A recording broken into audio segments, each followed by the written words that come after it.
네, 안녕하세요. 이관입니다. 지난 시간에 이어서 오늘 배워야 될 꼭지는 경찰의 역사적 어떤 변천사에 대해 설명을 드릴 거예요. 시간을 절약하기 위해서 일단 판서를 해놨는데요. 지난번에 제가 고대 그리고 중세 이렇게 이어지는 역사적 관점은 대륙법계에 대한 이야기라고 했습니다. 오늘 해야 될 이야기가 아무래도 대륙법계에 대한 역사적인 의미일 수밖에 없거든요.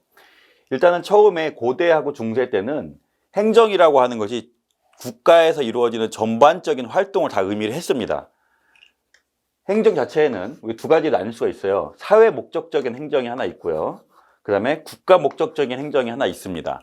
국가 목적적이라는 거는 외교, 그 다음에 재무, 그리고 사법, 군사처럼 국가 자체의 존립에 대해서 어떤 것들을 지키고자 하는 그런 행정 활동을 얘기하는 거고, 사회 목적적 행정은 국가 안에 있는 구성원들에게 어떤 서비스를 하거나 어떤 행정을 하는 거를 얘기를 해서 우리는 이거를 내무 행정이라고 합니다. 다시 얘기하지만 고대부터 중세까지는 이 전체를 관할을 했어요.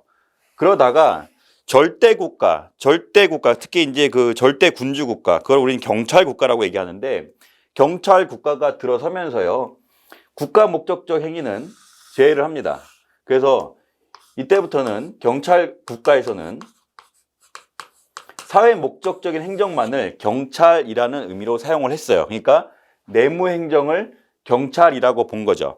그러다가 어떤 군주를 중심으로 이루어지는 것이 아니라 법에 기반해서 어떠한 국회의원들이 입법을 하고 거기에 맞게끔 우리가 그 행정을 한다. 이렇게 법치주의가 들어오면서 적극 목적 행정은 배제를 하기 시작했습니다.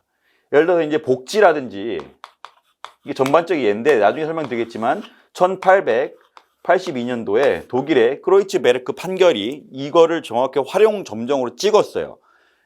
복지 같은 걸 증진하고자 하는 적극적인 목적의 행정은 경찰의 임무가 아니다. 그래서 경찰은 소극 목적의 행정만을 하라라고 선언을 했죠. 어쨌든 법치 국가가 들어오면서 경찰은 다시 분화가 된 다음에 적극 목적의 행정이 아니라 소극 목적의 행정만을 해라라고 얘기를 합니다.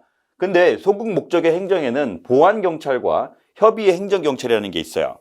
보안경찰은 그야말로 질서 유지만을 목적으로 합니다. 이게 소극적인 어떤 행정을 하긴 하는데 그 중에서도 질서를 유지하기 위한 목적만을 하는 것을 우리는 보안경찰이라고 해요.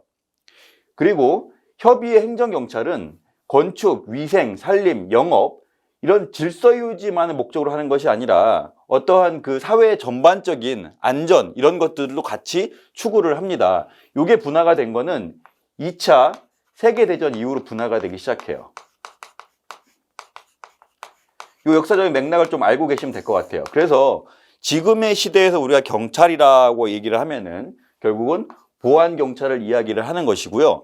그리고 경찰청이 아닌 다른 조직에서, 그러니까 좀 더 넓은 의미의 경찰 활동을 하는 조직들이 있겠죠. 그죠? 뭐 군청도 할 수 있고 산림청도 할 수 있고 그다음에 건축이나 위생 이런 것들 우리는 협의 행정경찰이라고 얘기를 합니다. 그래서 오늘 배웠던 내용은 고대, 중세, 그다음에 절대 군주 시대, 그리고 법치, 그리고 나서 세계 2차 세계대전이 끝나고 나서 경찰 자체를 비경찰화하는 것. 이게 이제 비경찰화 활동이라고 얘기하거든요. 그래서 비경찰화를 통해서 보안경찰과 협의의 행정경찰을 분화시킨다. 여기까지 여러분 이해를 하시면은요, 다음 시간에 배우시게 될 실질적 의미의 경찰과 형식적 의미의 경찰의 개념을 좀 더 쉽게 이해하실 수 있을 것 같습니다. 감사합니다.